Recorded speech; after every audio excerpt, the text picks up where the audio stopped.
Save the Arcadian was originally formed by two local college students at the University of Mary Washington. In their earlier years as a band, Save the Arcadian performed locally in Fredericksburg, getting creative with some of their venues, playing behind student apartments and at local bookstores. Since the members have graduated, the band has expanded their scope and now plays in venues throughout Virginia. This week, I sat down with Save the Arcadian to learn more about how the indie folk band started and how the band has evolved throughout the years.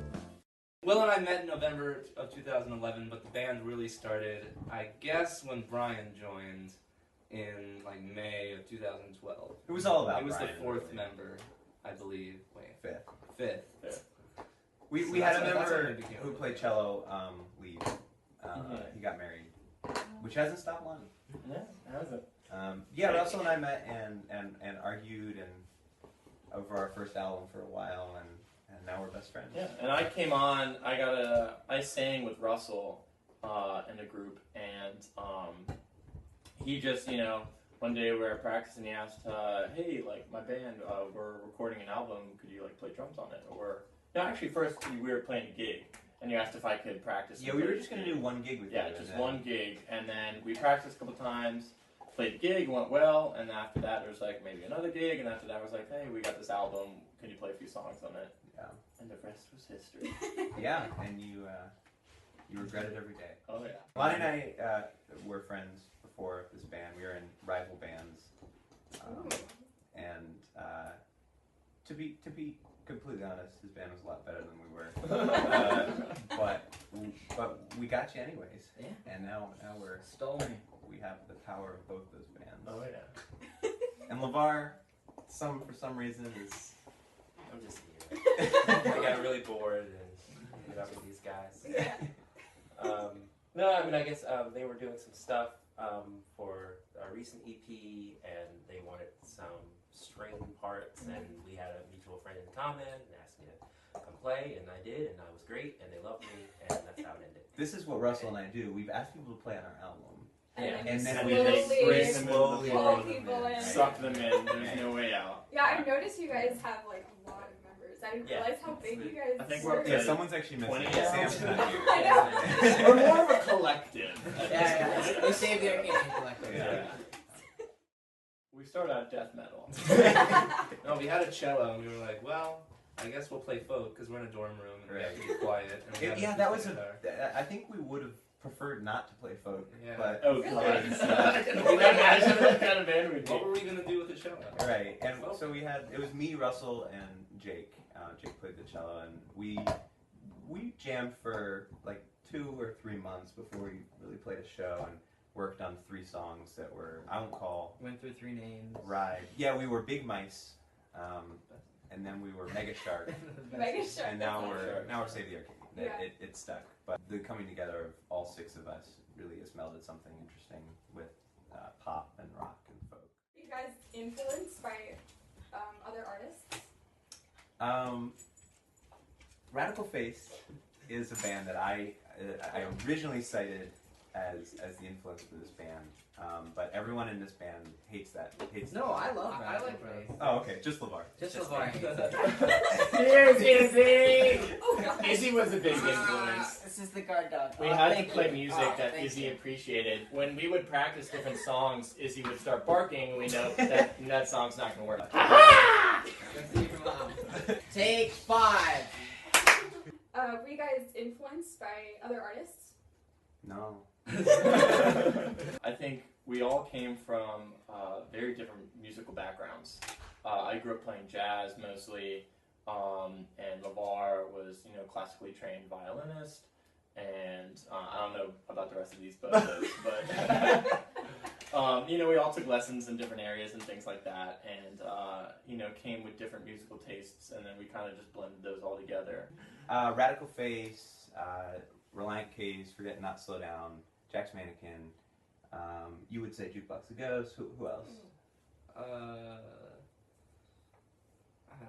Manchester Orchestra. I would say Manchester. I would too at this point. And to an extent also like Nickel Creek. Yeah, I love Nickel Creek. Yeah, fantastic stuff. So Mhm. just sort of how the violin fits into the group is that's sort of my, I think of how would she do it? How would she play it? So Do you guys remember the first song you wrote or performed as a band?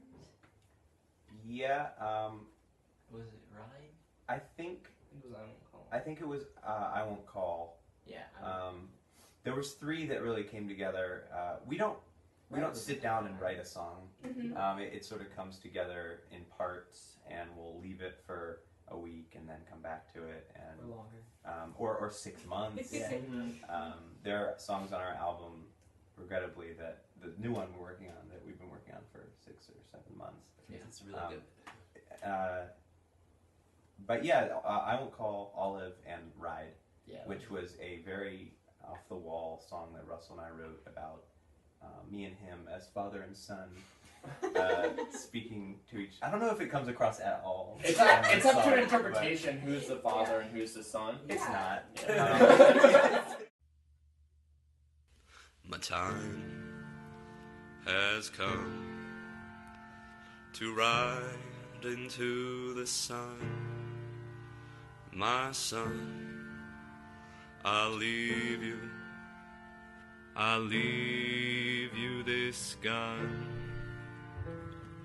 Winter's coming, but I'm still running. Please forgive me, my crime is loving. At the twilight of the fall, I'll walk away from it all. Russell's the wait. Dad. You're the dad. Yeah.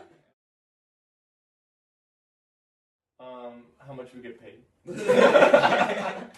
I'm kidding. No. It's all the songs are practiced.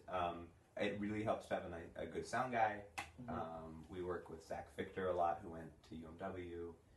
When he's there, it comes out great because he knows our sound. Yeah. That's a big part of it. The other 2 elements for me are how the bands we're performing with do, and whether or not their sound gels with ours. And then the third thing, the biggest thing, is stage presence. Yeah. And some nights we nail it. Sometimes Lonnie and I are just bam, bam. Oh, Wham, that was bam, a bam, funny comment we just made. So we're making a new album. What? Oh my god. Oh man. Russell, you forgot? I totally. totally forgot. Oh. Yeah, we'll be going into the studio in North Carolina. Well, just the studio? The North studio, Carolina? the one they have there. Okay. It's gonna be with the producer who did Jukebox the Ghost. Do you know them? Oh, okay. Cool beans. We're excited about that. Flash. How does it feel that your school doesn't trust you to even stand on your gym floor?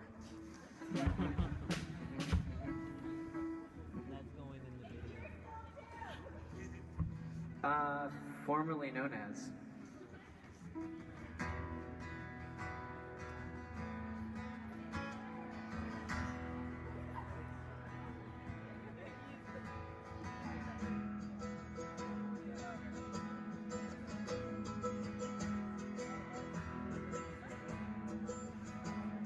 So over again, back to my bed, drink every drop, pouring thoughts in my head, like a machine.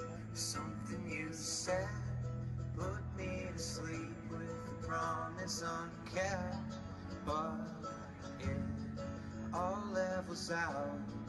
I can't stay.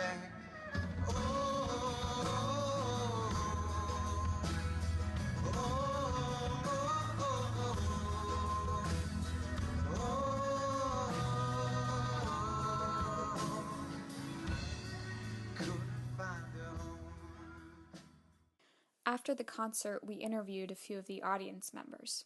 Are you guys like fans of Save the Arcadian to begin with, or is this like your first time listening to them?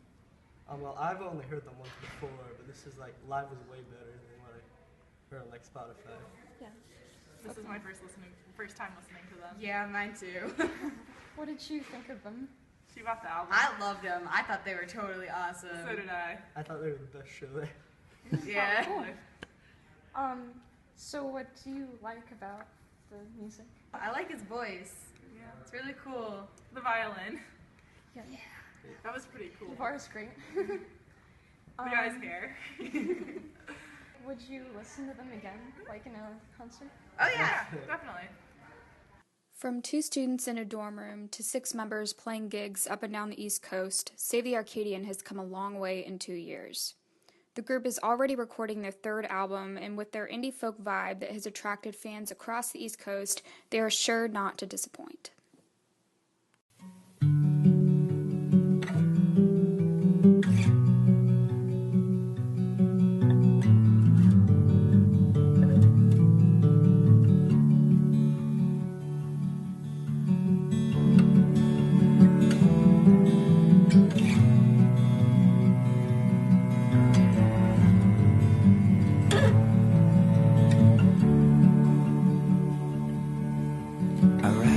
Off, I need to hear you say